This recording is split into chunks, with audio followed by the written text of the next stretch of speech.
You cannot claim to have a space that fosters ideas and creativity and art and learning if you are controlling and regulating which of those ideas you can talk about. For 2 years running, West Texas A&M University has banned a student group's annual charity drag show because the university's president found it offensive. As an administrative official at a public university that's funded by the state, you really shouldn't let your own religion and beliefs interfere with your decision-making process. We wanted to host the drag show at Legacy Hall inside the Jack B. Kelly Student Center.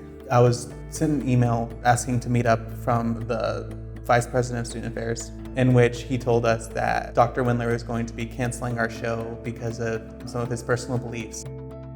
WT Spectrum is the LGBTQ plus student-led organization.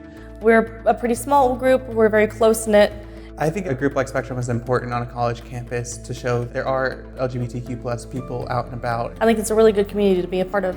The show would have benefited the Trevor Project, a nonprofit organization focused on suicide prevention for LGBTQ plus youth. We are interested in drag because it's a core part of LGBTQ plus culture and its entertainment and its art. President Wendler stopped Spectrum's drag show before the show could go on. That's what we call a prior restraint. Prior restraints are presumptively unconstitutional. One of the astounding things about this case was that when the president of this public university canceled the performance, he said that he would cancel it even if the law of the land appeared to require him to let it move forward. And he was right about that. The law of the land, the First Amendment, prevents him from canceling a student expressive event because he finds it offensive. I sent a message out to the rest of Spectrum saying, hey guys, Dr. Wendler is going to be releasing an email stating that the drag show is canceled, and I just wanted to let y'all know first before y'all got blindsided. I was really upset and sad about it until later my phone just wouldn't stop blowing up, and we got to see a bunch of students and other people standing up for us and planning a protest.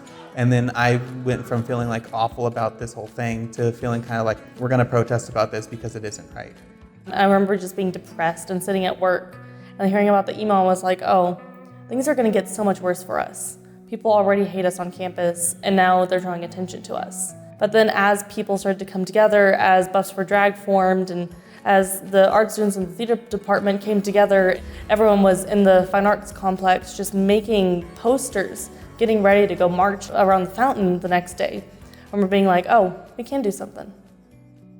We were forced to have the drag show at Sam Houston Park in Amarillo. The issue with hosting an event catering towards students off campus, not just off campus, in a different town that's 15, 30 minutes away, is that people can't get there. It would have been free for us to host the event in Legacy Hall, where we had to pay over $1,000 out of pocket to host off campus between renting the venue, buying security, and all of that. I am suing for me and for the community at large because I still am very upset about what happened and how it happened, but it's also for the rights of other students and for the community to show that we do have a voice and we should be allowed to at least speak our opinion without other people shutting us down. I think that the First Amendment is one of the most important things we have in the United States Constitution, and any infringement of that sets the precedent for an extremely dangerous slippery slope.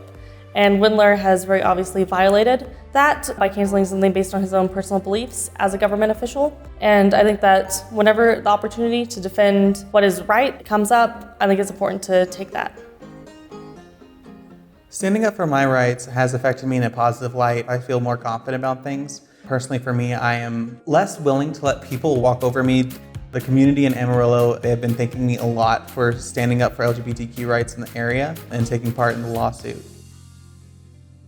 There's been a lot of negatives in my life from standing up for this in the lawsuit. Just like the stress from being involved in something like this, the things I've seen people say about us and the community, it does kind of weigh you down. If university presidents can silence speech that they don't like, they can silence liberals, they can silence conservatives. That violates everyone's free speech rights. And if you don't want to go to a drag show, here's a simple solution. Don't go. Fire has been extremely helpful to us. We rounded up Spectrum in the middle of the night, asking would y'all be okay if we went through with the lawsuit? And if it continues to go on, if Spectrum would be willing to carry the torch. This is about a public university president imposing his own personal judgment about what performances by students are appropriate or inappropriate. The First Amendment doesn't let him make that decision. That's up to the students. Without Fire, we definitely wouldn't be anywhere near where we are right now. there's only so much we can do as students. And so having the opportunity to go take legal action and actually set a precedent in the future is extremely valuable.